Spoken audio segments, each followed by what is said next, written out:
Berita Palembang yang lagi viral, teman-teman. Saya ingin mengajak teman-teman para netizen ini buka pola pikir kita, teman-teman ya. Ya, nggak sepenuhnya kesalahan orang Palembang, ya kan? Dan saya juga ingin mengajak para konten kreator ya, bukan mengajar tapi mengajak nih ya, lebih berhati-hati lagi dalam pembuatan konten, ya kan? Ya kan, karena gini, kalau dari kejadian itu teman-teman, ya kan, di setiap kota kalau lagi ada keramaian, ya, lagi kita buat ramai sekalipun, kita kasih tuh apa namanya daging atau apa gitu ya kan, pasti diserbu orang juga kalau nggak dilihat. Buka logikanya, ya kan? Iya, jadi kita tuh jangan yang terlalu, oh ini rakus gitu. Ya memang begitu. Kota mana yang lagi ada keramaian nih, lagi keramaian atau dibuat rame, ditinggalin tuh, ya kan? Habis raib, nggak usah menapik kita. Ya kan? Nah, bagi konten kreator juga ya, tolong ya kan? Ya kan? Lebih berhati-hati dalam pembuatan konten seperti itu karena dampaknya luar biasa. Seluruh Palembang disakiti. Kasihan. Mari kita dukung Palembang, mari kita semangatin Palembang. Itu hal yang biasa menurut saya. Orang kerumunan dikasih kayak gitu ditinggalin, ya kan? Entah apa maksud, ya kan? Iya, jadi gua nggak suka.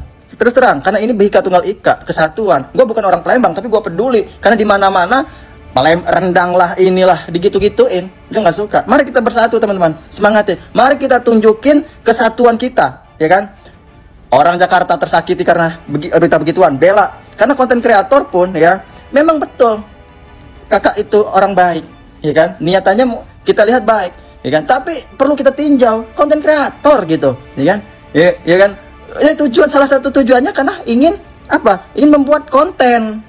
Dan kalau memang benar-benar real, tulus gitu kan, yang nggak usah dibuat konten, maka nggak akan ada isu-isu begini.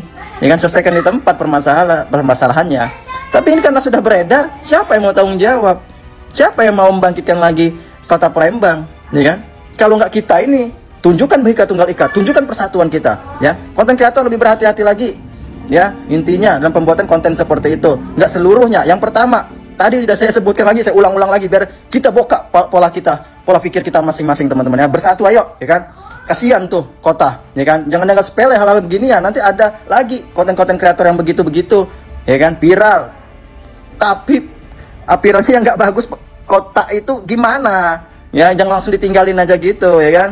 Iya, ini nasi sudah jadi bubur, tapi kita mari dalam berita ini ya, kita ubah berita ini menjadi berita yang apa namanya, kita tuh bisa saling bantu apabila ada kota yang digituin, apabila ada kasus gituin, bukannya saling yang ngejek tambah ini. Ya balik lagi, pola pikir kita diubah. Itu konten kreator, salah satu maksud dan tujuannya ya buat konten. Ya kalau mau baik secara murni nggak usah buat konten. Kita kalau dilihat tinjau dari ke profesionalan gitu. Maaf teman-teman ya, saya aduh, kita lagi puasa nih ya. Nah tolong yuk kita sama-sama bangkitkan lagi, berhenti komentar soal buruk ke Palembang. Karena pertama nggak semua Palembang juga ya. Orang makanan dikasih ke tempat rame-rame ya raib. Kira logika di kota mana ya, di Indonesia ini, nggak usah munafik. Segerombolan manusia banyak gitu, kita kasih rendang, kita kasih makanan, raib lah, entah siapa-siapa yang ambil karena nggak dilihat, ya kan? Udah, itu hal yang biasa, nggak usah dibesar-besarkan ya. Iya, dan konten kreator juga gitu, ya kan? Ya, kalian buat konten gitu, nah harus lebih diperhatikan lagi dampaknya, ya kan? Karena kalau profesional ya, kalian tuh salah satu tujuannya kan buat konten, bukan yang real mau bantu dan nggak dilihat orang. Karena sebaik-baiknya kalau menurut agama Islam ya, tangan kanan memberi, tangan kiri nggak melihat. Nah itu adalah karena kalian mau buat konten, udah wajar. Yang penting kota itu terbantu, orang kalian bantu, menunjukkan juga apa namanya rasa peduli kalian. Tapi hati-hati dampaknya ya. Salam santun, mari bersatu, hentikan penghujatan. Palembang is the best, banyak karya dan negara ini merdeka karena bersatu. Termasuk ada di dalamnya pahlawan-pahlawan dari Palembang. Hargai kotanya ya, hargai Bhinneka Tunggal Ika. Semangat.